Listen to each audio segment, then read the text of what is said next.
سڵاوتان لێبێ من کۆسەر لە کۆمەڵگەی دیاکۆ هەروەکو دەزانین ئەمڕۆ ڕۆژێکی مێژووی گرنگە ئەویش ڕۆژی ئاڵای کوردستانە بۆ ئەمە بەستەش مەوەندارەتی دوو کەسایەتی بەڕێز دەکەین گفتوگۆ لەسەر ئەم بابەتە دەکەین بزانین ئەم ئاڵایە مێژووکەی دەگەڕێتەوە بۆکەی و چۆن دروستکراوە لە سەردەم و کۆناغە جیازیەکانی مێژووی گۆڕانکاریەکە بەسەر داهاتون محەممەد یەک سەرەتا لە تۆ دەست پێ دەکەم. سڵاتان لێبێ سپاس بۆ ئەم دەرفەتە نایابە کە باس لە بابەتێکی وا گرنگ دەکەین بۆ زیاتر ئاشنابوونمان بە مێژووی گەرەکەمان. ڕۆژی ئاڵای پیرۆزی کوردستانتان پیرۆز بێتێت. کوردستان لە سەرەتاکانی سەدەی بیستم لەم کاتە بوو کە هۆشیاری نەتەوەی و سیاسینەوەی کوردەکان بڵاو بووە ئەوەش بووە هۆی ژمارەیەکی زۆری کورد لە ئەستەمبوڵی پایتەختی عوسمانیەکان نیشتەجێ بوون لە ناویشاندا ئەندامانی بنەماڵەی بەدرخانیەکان شەنزینیەکان بابانیەکان و چەندین ڕۆشنبیری تر هەبوون. سڵاو دڕامان دێمە لای تۆ باشە ئەم کۆمەڵە و ڕێکخراوە کوردیانە کامانە بوو. سڵاتان لێبێت سوپاسانە دەکەم بۆم دەرفەتە ئەم کۆمەڵە و ڕێکخراوانە ئەمانە بوون کۆمەڵەی عەزمی قەوی کوردستانی کۆمەڵی تەعالی و تەرەقی کوردی کۆمەڵی هێوی و هەروەها کۆمەڵی تەشکیلاتی کوردی.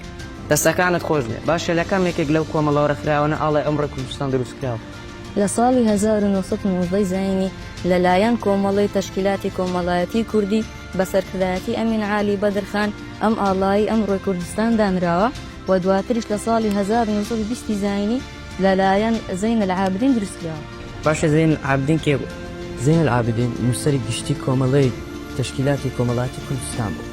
و هەروەها ئەم ئاڵای لە کۆنگرەی ئاشتبوونەوەی لە پاریس و دواتریش لە پەیمانی سیڤەر لە ساڵی 1920 زاینی کە لەلایەن ژەنەڕاڵ شەریف پاشای خەندان کە نوێنەری کوردان بوو لە یەکەم کۆنگرەی پارتی خۆی بوون لە ساڵی 1920 زاینی ئەم ئاڵایە دانراوە و لە ساڵی 1920 زاین تاوەکو 1930 زاینی ئەم ئاڵای لە تیای ئاگریدا ئاڵای فەرمی کۆماری ئارارات بووە بە سەرۆکایەتی ژەنەڕاڵ ئیحسان نووری پاشا و دواتریش هەمان ئەو ئاڵایە بوو کە لە ساڵی 1945 زاینی لە شاری مەهاباد واتە پێش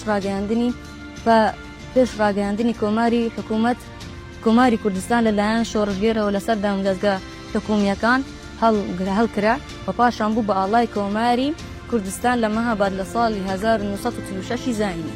ئەربۆیە هەفتەی 12 هەموو ساڵێک بە ڕۆژی ئاڵای کوردستان دانراوە. ڕۆژی ئاڵای کوردستانتان پیرۆز بێت.